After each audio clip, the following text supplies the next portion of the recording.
So, beach theme or farmhouse? I have some adaptable vases that will work for both. Come check them out.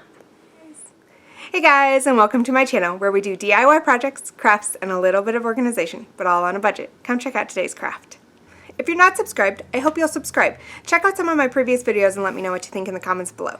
So to be honest, with these bottles, I lost a lot of footage and I don't know how, when, or where. So what I did is I went ahead and I wrapped the twine from the top of the rope down the smooth part to where the texture started.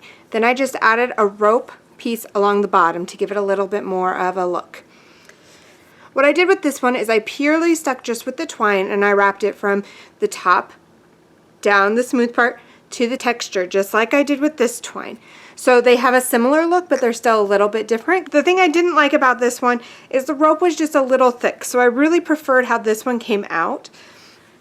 So for the last one, what I did is I took some twine, and on the seams that go down, I just hot glued it on the seam on one side as well as on the other.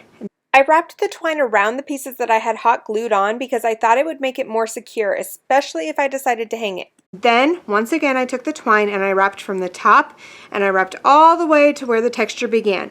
So this one could actually hang, or you could just have the piece coming around to give it a little extra look. Now let's check out the juice jar. Around the entire bottom, I took turns of putting a little hot glue on and then adding the rope on. But every time I would put the rope on the hot glue, I'd make sure that I set the jar down to make sure that the rope was sitting even and wasn't getting under the jar or making the jar tilt at all. Once I got done with that first round and I decided to take the rope up the juice jar, I went ahead and I put the rope, or the hot glue, on the rope itself because that way I could reuse the jar if I wanted to, but also you wouldn't be seeing that hot glue pressed against the glass when you didn't have it full. Also, I was a little nervous because this was Dollar Tree hot glue. I was a little bit nervous about how well the Dollar Tree hot glue would hold. But it works great if you just periodically put a little bit of hot glue and you just keep wrapping straight up the jar. So I used way more hot glue than I actually needed to.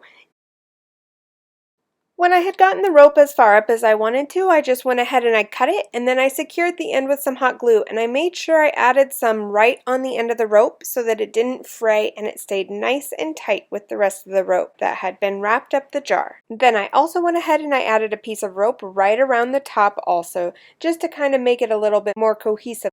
I thought the juice jar looked nicest when it was displayed with one of the other jars, so I kept it in a couple of the looks here. Here's a couple different looks on how you can decorate with these jars. So I thought the dried flowers looked really nice next to the window, but I kind of wanted to tie in a picture that I had, so I'm going to show you both setups. I think it would also look really cool with some coffee beans in the bottom of these jars and some little lavender flowers or something coming out the top, but unfortunately I did not have any coffee beans on hand to give you that look.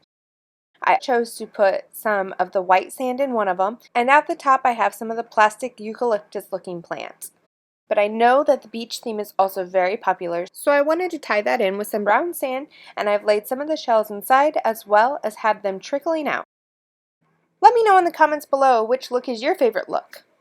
I hope you guys enjoyed. Thank you so much for joining me, and I can't wait to see you guys next week. Bye-bye!